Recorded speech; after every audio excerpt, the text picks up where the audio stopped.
Impresionante, miren lo que sucedió en este bautizo. Su luz, proseguir en sus caminos quiero yo.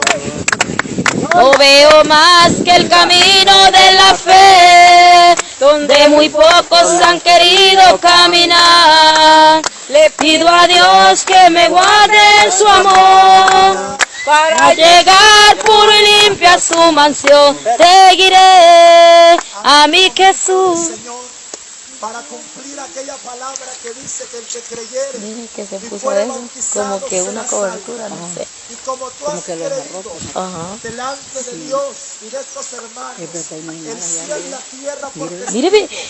¡Ay, mire! del Señor, Mire como unas alas. Ay, tómale foto, mamá, tómale foto. Es que no puedo porque está en video. Ay, hermano. Como que miran unas alas. Mire, mire cómo le mire con salto. ¡Ay, salto! ¡Aleluya! ¿Dónde está? ¡Ay,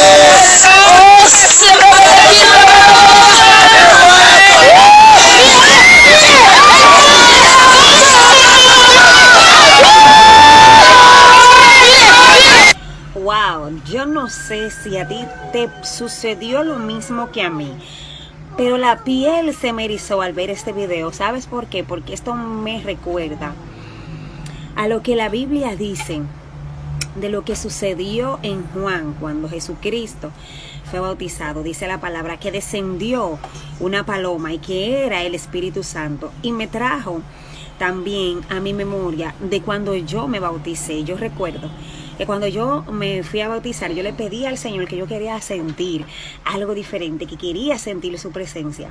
Y yo recuerdo que cuando yo fui a bautizarme, la piel se me erizó, igual que cuando yo le estaba mostrando. Se me puso la piel de gallina, y sí noté que alguien que me cruzó por el lado cuando yo salí de las aguas empezó a danzar y empezó a hablar en lenguas, y yo me quedé mirándola y dije wow. Y luego no entendía el por qué, pero luego ella me dijo: cuando yo te toqué fue que yo sentí hablar en lengua, algo sucedió en ti. Y esa mujer no sabía que yo le hubiese pedido al Espíritu Santo, que quería sentir. Wow, la Biblia dice que todo lo que tú haces con fe, y la Biblia se manifiesta. Y la Biblia también dice que cuando 2 o 3 están reunidos en el nombre del Señor, Él se manifiesta. Si tú quieres experimentar cosas grandes en Dios, tienes que orar mucho, tienes que buscar. La clave de tu sentir la presencia de Dios en tu vida es orar. Y yo sé que muchos de una o X forma hemos sentido la presencia de Dios.